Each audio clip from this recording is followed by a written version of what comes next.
হয় বন্ধুকে নামাজি বানাও, না হয় নামাজিকে বন্ধু বানাও। এতে তোমার নামাজটাও নষ্ট হবে না, বন্ধুত্বটাও নষ্ট হবে না।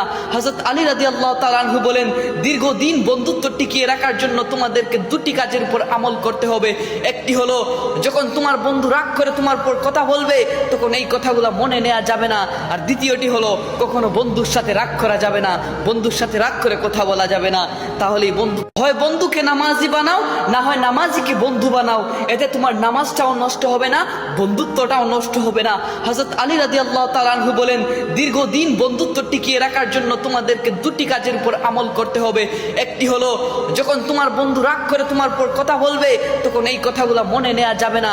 আর দ্বিতীয়টি হলো, কখনো বন্ধুর সাথে রাগ করা যাবে না, বন্ধুর সাথে রাগ করে কথা বলা যাবে না। তাহলেই বন্ধু, হয় বন্ধুকে নামাজি বানাও, না হয় নামাজিকে বন্ধু বানাও। এতে তোমার নামাজটাও নষ্ট হবে না, বন্ধুত্বটাও নষ্ট হবে না।